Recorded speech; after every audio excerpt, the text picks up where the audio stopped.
شروع اللہ کا نام لے کر جو بڑا مہربان نہایت رحم والا ہے۔ یہ ایک سورہ ہے جس کو ہم نے نازل کیا اور اس کے احکام کو فرض کر دیا اور اس میں صاف صاف آیتیں نازل کی تاکہ تم یاد رکھو۔ بدکاری کرنے والی عورت اور بدکاری کرنے والا مرد جب ان کی بدکاری ثابت ہو جائے تو دونوں میں سے ہر ایک کو 100 درے مارو، اور اگر تم اللہ اور روز آخر پر ایمان رکھتے ہو تو اللہ کے قانون کو نافذ کرنے میں تمہیں ان پر ہرگز ترس نہ آئے، اور چاہیے کہ ان کی سزا کے وقت مسلمانوں کی ایک جماعت بھی موجود ہو۔ بدکار مرد تو بدکار یا مشرک عورت کے سوا کسی سے نکاح نہیں کرتا، اور بدکار عورت کو بھی بدکار یا مشرک مرد کے سوا اور کوئی نکاح میں نہیں لاتا، اور یہ یعنی بدکار عورت سے نکاح کرنا مومنوں پر حرام ہے۔ اور جو لوگ پرہیزگار عورتوں کو بدکاری کا عیب لگائیں اور اس پر 4 گواہ نہ لائیں تو ان کو 80 درے مارو، اور کبھی ان کی شہادت قبول نہ کرو، اور یہی بد کردار ہیں۔ ہاں، جو اس کے بعد توبہ کر لیں اور اپنی حالت سنوار لیں تو اللہ بھی بخشنے والا ہے، مہربان ہے۔ اور جو لوگ اپنی بیویوں پر بدکاری کی تہمت لگائیں اور خود ان کے سوا اور گواہ نہ ہوں تو ہر ایک کی شہادت یہ ہے کہ پہلے تو 4 بار اللہ کی قسم کھائے کہ بے شک وہ سچا ہے، اور 5ویں بار یہ کہے کہ اگر وہ جھوٹا ہو تو اس پر اللہ کی لعنت۔ اور عورت سے سزا کو یہ بات ٹال سکتی ہے کہ وہ پہلے 4 بار اللہ کی قسم کھائے کہ بے شک یہ جھوٹا ہے، اور 5ویں دفعہ یوں کہے کہ اگر یہ سچا ہو تو مجھ پر اللہ کا غضب نازل ہو۔ اور اگر تم پر اللہ کا فضل اور اس کی مہربانی نہ ہوتی تو بہت سی خرابیاں پیدا ہو جاتی۔ اور یہ کہ اللہ توبہ قبول کرنے والا ہے، حکیم ہے۔ جن لوگوں نے یہ بہتان باندھا ہے وہ تمہیں میں سے ایک جماعت ہے، اس کو اپنے حق میں برا نہ سمجھنا، بلکہ وہ تمہارے لیے اچھا ہے۔ ان میں سے جس شخص نے گناہ کا جتنا حصہ لیا اس کے لیے اتنا وبال ہے، اور جس نے ان میں سے اس بہتان کا بڑا بوجھ اٹھایا ہے اس کو بڑا عذاب ہوگا۔ جب تم نے وہ بات سنی تھی تو مومن مردوں اور عورتوں نے کیوں اپنے دلوں میں نیک گمان نہ کیا، اور کیوں نہ کہہ دیا کہ یہ کھلم کھلا بہتان ہے؟ یہ بہتان لگانے والے اپنی بات کی تصدیق کے لیے 4 گواہ کیوں نہ لائے؟ تو جب یہ گواہ نہیں لا سکے تو اللہ کے نزدیک یہی جھوٹے ہیں۔ اور اگر دنیا اور آخرت میں تم پر اللہ کا فضل اور اس کی رحمت نہ ہوتی تو جس شغل میں تم منہمک تھے اس کی وجہ سے تم پر بڑا سخت عذاب نازل ہوتا، جب تم اپنی زبانوں سے اس کا ایک دوسرے سے ذکر کرتے تھے اور اپنے منہ سے ایسی بات کہتے تھے جس کا تم کو کچھ بھی علم نہ تھا، اور تم اسے ایک ہلکی بات سمجھتے تھے، حالانکہ اللہ کے نزدیک وہ بڑی بھاری بات تھی۔ اور جب تم نے اسے سنا تھا تو کیوں نہ کہہ دیا کہ ہمیں شایع نہیں کہ ایسی بات زبان پر لائیں؟ پروردگار تو پاک ہے، یہ تو بہت بڑا بہتان ہے۔ اللہ تمہیں نصیحت کرتا ہے کہ اگر مومن ہو تو پھر کبھی ایسا کام نہ کرنا، اور اللہ تمہارے سمجھانے کے لیے اپنی آیتیں کھول کھول کر بیان فرماتا ہے، اور اللہ جاننے والا ہے، حکمت والا ہے۔ جو لوگ اس بات کو پسند کرتے ہیں کہ مومنوں میں بے حیائی یعنی تہمت بدکاری کی خبر پھیلے، ان کو دنیا اور آخرت میں دکھ دینے والا عذاب ہوگا، اور اللہ جانتا ہے اور تم نہیں جانتے۔ اور اگر تم پر اللہ کا فضل اور اس کی رحمت نہ ہوتی تو کیا کچھ نہ ہوتا، مگر وہ کریم ہے،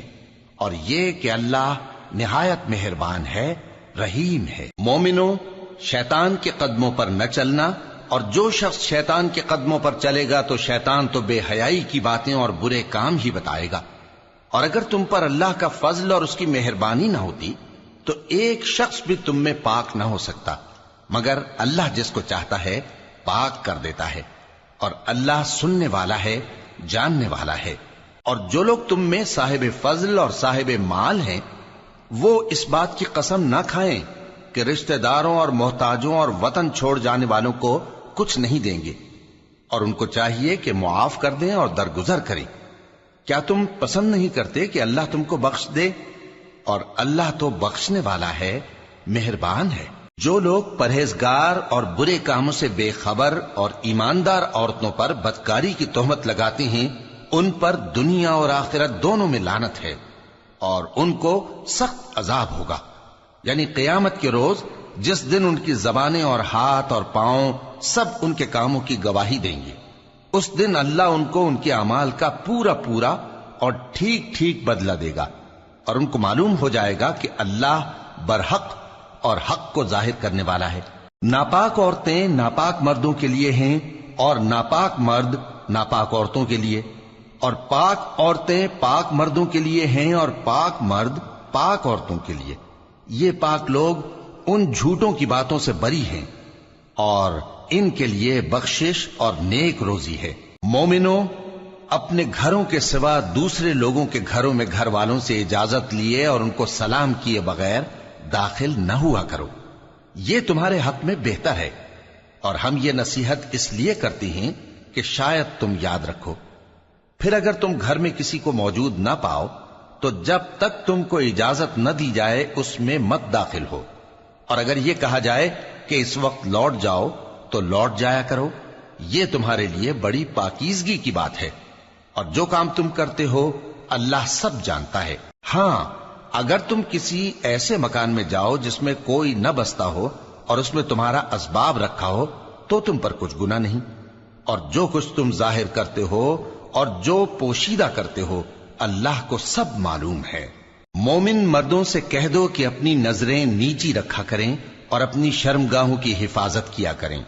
یہ ان کے لیے بڑی پاکیزگی کی بات ہے، اور جو کام یہ کرتے ہیں اللہ ان سے خبردار ہے۔ اور مومن عورتوں سے کہہ دو کہ وہ بھی اپنی نگاہیں نیچی رکھا کریں اور اپنی شرمگاہوں کی حفاظت کیا کریں، اور اپنی آرائش یعنی زیور کے مقامات کو ظاہر نہ ہونے دیا کریں مگر جو اس میں سے کھلا رہتا ہو، اور اپنے سینوں پر اوڑھنیاں اوڑھے رہا کریں، اور اپنے خاوند اور باپ اور خسر اور بیٹوں اور خاوند کے بیٹوں اور بھائیوں اور بھتیجوں اور بھانجوں اور اپنی جیسی مومن عورتوں اور لونڈی غلاموں کے سوا نیز ان خدام کے جو عورتوں کی خواہش نہ رکھیں، یا ایسے لڑکوں کے جو عورتوں کے پردے کی چیزوں سے واقف نہ ہوں۔ غرض ان لوگوں کے سوا کسی پر اپنی زینت اور سنگھار کے مقامات کو ظاہر نہ ہونے دیں، اور اپنے پاؤں ایسے طور سے زمین پر نہ مارے کہ جھنکار کانوں میں پہنچے اور ان کا پوشیدہ زیور معلوم ہو جائے۔ اور مومنوں، سب اللہ کے آگے توبہ کرو تاکہ فلاح پاؤ، اور اپنی قوم کی بیوہ عورتوں کے نکاح کر دیا کرو، اور اپنے غلاموں اور لونڈیوں کے بھی جو نیک ہوں نکاح کر دیا کرو۔ اگر وہ مفلس ہوں گے تو اللہ ان کو اپنے فضل سے غنی کر دے گا، اور اللہ بہت وسعت والا ہے، سب کچھ جاننے والا ہے۔ اور جن کو بیاہ کا مقدور نہ ہو وہ پاک دامنی کو اختیار کیے رہیں یہاں تک کہ اللہ ان کو اپنے فضل سے غنی کر دے۔ اور جو غلام تم سے مکاتبت یعنی مال دے کر پروانہ آزادی کی تحریر چاہیں، اگر تم ان میں صلاحیت اور نیکی پاؤ تو ان سے مکاتبت کر لو، اور اللہ نے جو مال تم کو بخشا ہے اس میں سے ان کو بھی دو۔ اور اپنی باندیوں کو اگر وہ پاک دامن رہنا چاہیں تو دنیاوی زندگی کے فوائد حاصل کرنے کے لیے بدکاری پر مجبور نہ کرنا، اور جو ان کو مجبور کرے گا تو ان بیچاریوں کے مجبور کیے جانے کے بعد اللہ بخشنے والا ہے، مہربان ہے۔ اور ہم نے تمہاری طرف روشن آیتیں نازل کی ہیں، اور جو لوگ تم سے پہلے گزر چکے ہیں ان کی خبریں اور پرہیزگاروں کے لیے نصیحت۔ اللہ آسمانوں اور زمین کا نور ہے، اس کے نور کی مثال ایسی ہے کہ گویا ایک طاق ہے جس میں ایک چراغ ہے، اور چراغ ایک قندیل میں ہے، اور قندیل ایسی صاف شفاف ہے کہ گویا موتی کا سا چمکتا ہوا تارا ہے۔ اس میں ایک مبارک درخت کا تیل جلایا جاتا ہے یعنی زیتون کا، کہ نہ مشرق کی طرف ہے نہ مغرب کی طرف۔ ایسا معلوم ہوتا ہے کہ اس کا تیل خواہ آگ اسے نہ بھی چھوئے جلنے کو تیار ہے، بڑی روشنی پر روشنی ہو رہی ہے۔ اللہ اپنے نور سے جس کو چاہتا ہے سیدھی راہ دکھاتا ہے، اور اللہ جو مثالیں بیان فرماتا ہے تو لوگوں کے سمجھانے کے لیے، اور اللہ ہر چیز سے واقف ہے۔ وہ قندیل ان گھروں میں ہے جن کے بارے میں اللہ نے ارشاد فرمایا ہے کہ بلند کیے جائیں اور وہاں اللہ کے نام کا ذکر کیا جائے، اور ان میں صبح و شام اس کی تسبیح کرتے ہیں۔ ایسے لوگ جن کو اللہ کے ذکر اور نماز پڑھنے اور زکوٰۃ دینے سے نہ سوداگری غافل کرتی ہے نہ خرید و فروخت، وہ اس دن سے جب دل خوف اور گھبراہٹ کے سبب الٹ جائیں گے اور آنکھیں اوپر چڑھ جائیں گی ڈرتے ہیں، تاکہ اللہ ان کو ان کے اعمال کا بہت اچھا بدلہ دے اور اپنے فضل سے زیادہ بھی عطا فرمائے۔ اور اللہ جس کو چاہتا ہے بے حساب رزق دیتا ہے۔ اور جن لوگوں نے کفر کیا ان کے اعمال کی مثال ایسی ہے جیسے میدان میں ریت کہ پیاسا اسے پانی سمجھے، یہاں تک کہ جب اس کے پاس آئے تو اسے کچھ بھی نہ پائے اور اللہ ہی کو اپنے پاس دیکھے تو وہ اسے اس کا حساب پورا پورا چکا دے، اور اللہ جلد حساب کرنے والا ہے۔ یا ان کے اعمال کی مثال ایسی ہے جیسے گہرے سمندر میں اندھیرے جس پر لہر چڑھی چلی آتی ہو اور اس کے اوپر اور لہر آ رہی ہو اور اس کے اوپر بادل ہو، غرض اندھیرے ہی اندھیرے ہوں، ایک پر ایک چھایا ہوا، جب اپنا ہاتھ نکالے تو کچھ نہ دیکھ سکے۔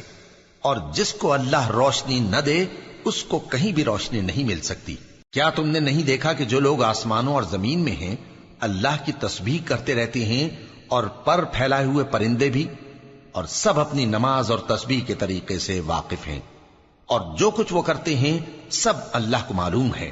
اور آسمان اور زمین کی بادشاہی اللہ ہی کے لیے ہے اور اللہ ہی کی طرف لوٹ کر جانا ہے۔ کیا تم نے نہیں دیکھا کہ اللہ ہی بادلوں کو چلاتا ہے، پھر ان کو آپس میں ملا دیتا ہے، پھر ان کو تہ بتہ کر دیتا ہے، پھر تم دیکھتے ہو کہ بادل سے مے نکل کر برس رہا ہے، اور آسمان میں جو اولوں کے پہاڑ ہیں ان سے اولے نازل کرتا ہے، تو جس پر چاہتا ہے اس کو برسا دیتا ہے اور جس سے چاہتا ہے ہٹا رکھتا ہے۔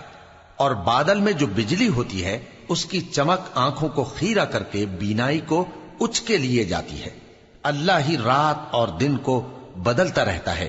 اہل بصارت کے لیے اس میں بڑی عبرت ہے۔ اور اللہ ہی نے ہر چلنے پھرنے والے جاندار کو پانی سے پیدا کیا، تو ان میں سے بعض ایسے ہیں کہ پیٹ کے بل چلتے ہیں، اور بعض ایسے ہیں جو 2 پاؤں پر چلتے ہیں، اور بعض ایسے ہیں جو 4 پاؤں پر چلتے ہیں۔ اللہ جو چاہتا ہے پیدا کرتا ہے، بے شک اللہ ہر چیز پر قادر ہے۔ ہم ہی نے روشن آیتیں نازل کی ہیں، اور اللہ جس کو چاہتا ہے سیدھے راستے کی طرف ہدایت کرتا ہے۔ اور بعض لوگ کہتے ہیں کہ ہم اللہ پر اور رسول پر ایمان لائے اور ان کا حکم مان لیا، پھر اس کے بعد ان میں سے ایک فریق پھر جاتا ہے، اور یہ لوگ صاحب ایمان ہی نہیں ہیں۔ اور جب ان کو اللہ اور اس کے رسول کی طرف بلایا جاتا ہے تاکہ پیغمبر ان کا قضیہ چکا دیں، تو ان میں سے ایک فریق منہ پھیر لیتا ہے، اور اگر ان کو حق ملتا ہو تو اس کی طرف قبول کر کے چلے آتے ہیں۔ کیا ان کے دلوں میں بیماری ہے یا یہ شک میں ہیں، یا ان کو یہ خوف ہے کہ اللہ اور اس کا رسول ان پر ظلم کریں گے؟ نہیں، بلکہ یہ خود ہی ظالم ہے۔ مومنوں کی تو یہ بات ہے کہ جب اللہ اور اس کے رسول کی طرف بلائے جائیں تاکہ وہ ان میں فیصلہ کریں تو کہیں کہ ہم نے حکم سن لیا اور مان لیا، اور یہی لوگ فلاح پانے والے ہیں۔ اور جو شخص اللہ اور اس کے رسول کی فرما برداری کرے گا اور اس سے ڈرے گا اور اس کا تقوی اختیار کرے گا تو ایسے ہی لوگ مراد کو پہنچنے والے ہیں۔ اور یہ اللہ کی سخت سخت قسمیں کھاتے ہیں کہ اگر تم ان کو حکم دو تو سب گھروں سے نکل کھڑے ہوں۔ کہہ دو کہ قسمیں مت کھاؤ، پسندیدہ فرما برداری درکار ہے، بے شک اللہ تمہارے سب اعمال سے خبردار ہے۔ کہہ دو کہ اللہ کی فرما برداری کرو اور رسول کے حکم پر چلو، اگر منہ موڑو گے تو رسول پر اس چیز کا ادا کرنا ہے جو ان کے ذمے ہے، اور تم پر اس چیز کا ادا کرنا ہے جو تمہارے ذمے ہے، اور اگر تم ان کے فرمان پر چلو گے تو سیدھا رستہ پالو گے، اور رسول کے ذمے تو صاف صاف پہنچا دینا ہے۔ جو لوگ تم میں سے ایمان لائے اور نیک کام کرتے رہے ان سے اللہ کا وعدہ ہے کہ ان کو ملک کا حاکم بنا دے گا، جیسا ان سے پہلے لوگوں کو حاکم بنایا تھا، اور ان کے دین کو جسے اس نے ان کے لیے پسند کیا ہے مستحکم و پائیدار کرے گا، اور خوف کے بعد ان کو امن بخشے گا۔ وہ میری عبادت کریں گے اور میرے ساتھ کسی چیز کو شریک نہ بنائیں گے، اور جو اس کے بعد کفر کرے تو ایسے ہی لوگ بد کردار ہیں۔ اور نماز پڑھتے رہو اور زکوٰۃ دیتے رہو اور پیغمبر کے فرمان پر چلتے رہو تاکہ تم پر رحمت کی جائے، اور ایسا خیال نہ کرنا کہ کافر لوگ ہم کو زمین میں مغلوب کر دیں گے، ان کا ٹھکانہ دوزخ ہے اور وہ بہت برا ٹھکانہ ہے۔ مومنوں، تمہارے باندی غلام اور جو بچے تم میں سے بلوغ کو نہیں پہنچے 3 دفعہ یعنی 3 اوقات میں تم سے اجازت لیا کریں، ایک تو نماز فجر سے پہلے، اور دوسرے گرمی کی دوپہر کو جب تم کپڑے اتار دیتے ہو، اور تیسرے عشاء کی نماز کے بعد۔ یہ 3 وقت تمہارے پردے کے ہیں، ان کے آگے پیچھے یعنی دوسرے وقتوں میں نہ تم پر کچھ گناہ ہے اور نہ ان پر، کہ کام کاج کے لیے ایک دوسرے کے پاس آتے رہتے ہو۔ اس طرح اللہ اپنی آیتیں کھول کھول کر بیان فرماتا ہے، اور اللہ بڑا علم والا ہے، بڑا حکمت والا ہے۔ اور جب تمہارے لڑکے بالغ ہو جائیں تو ان کو بھی اسی طرح اجازت لینی چاہیے جس طرح ان سے اگلے یعنی بڑے آدمی اجازت حاصل کرتے رہے ہیں۔ اس طرح اللہ تم سے اپنی آیتیں کھول کھول کر بیان فرماتا ہے، اور اللہ جاننے والا ہے، حکمت والا ہے۔ اور بڑی عمر کی عورتیں جن کو نکاح کی توقع نہیں رہی اور وہ زائد کپڑے اتار کر سر ننگا کر لیا کریں تو ان پر کچھ گناہ نہیں، بشرطے کہ اپنی زینت کی چیزیں نہ ظاہر کریں، اور اگر اس سے بھی بچیں تو یہ ان کے حق میں بہتر ہے، اور اللہ سنتا ہے، جانتا ہے۔ نہ تو اندھے پر کچھ گناہ ہے، اور نہ لنگڑے پر، اور نہ بیمار پر، اور نہ خود تم پر کہ اپنے گھروں سے کھانا کھاؤ، یا اپنے باپ دادا کے گھروں سے، یا اپنی ماؤں کے گھروں سے، یا بھائیوں کے گھروں سے، یا اپنی بہنوں کے گھروں سے، یا اپنے چچاؤں کے گھروں سے، یا اپنی پھوپھیوں کے گھروں سے، یا اپنے ماموؤں کے گھروں سے، یا اپنی خالاؤں کے گھروں سے، یا اس گھر سے جس کی کنجیاں تمہارے ہاتھ میں ہوں، یا اپنے دوستوں کے گھروں سے۔ اور اس کا بھی تم پر کچھ گناہ نہیں کہ سب مل کر کھانا کھاؤ یا جدا جدا۔ پھر جب گھروں میں جایا کرو تو اپنے گھر والوں کو سلام کیا کرو، یہ اللہ کی طرف سے مبارک اور پاکیزہ تحفہ ہے۔ اس طرح اللہ اپنی آیتیں کھول کھول کر بیان فرماتا ہے تاکہ تم سمجھو۔ مومن تو وہ ہیں جو اللہ پر اور اس کے رسول پر ایمان لائے، اور جب کبھی ایسے کام کے لیے جو جمع ہو کر کرنے کا ہو پیغمبر کے پاس جمع ہوں تو ان سے اجازت لیے بغیر چلے نہیں جاتے۔ اے پیغمبر، جو لوگ تم سے اجازت حاصل کرتے ہیں وہی اللہ پر اور اس کے رسول پر ایمان رکھتے ہیں، سو جب یہ لوگ تم سے کسی کام کے لیے اجازت مانگا کریں تو ان میں سے جسے چاہا کرو اجازت دے دیا کرو، اور ان کے لیے اللہ سے بخشش مانگا کرو، کچھ شک نہیں کہ اللہ بخشنے والا ہے، مہربان ہے۔ مومنو، پیغمبر کے پکارنے کو ایسا خیال نہ کرنا جیسا تم آپس میں ایک دوسرے کو پکارتے ہو، بے شک اللہ کو وہ لوگ معلوم ہیں جو تم میں سے آنکھ بچا کر کھسک جاتے ہیں۔ تو جو لوگ ان کے حکم کی مخالفت کرتے ہیں ان کو ڈرنا چاہیے کہ ایسا نہ ہو کہ ان پر کوئی آفت پڑ جائے یا تکلیف دینے والا عذاب نازل ہو۔ دیکھو، جو کچھ آسمانوں اور زمین میں ہے سب اللہ ہی کا ہے، جس طریق پر تم ہو وہ اسے جانتا ہے، اور جس روز لوگ اس کی طرف لوٹائے جائیں گے تو جو عمل وہ کرتے رہے وہ ان کو بتا دے گا، اور اللہ ہر چیز سے واقف ہے۔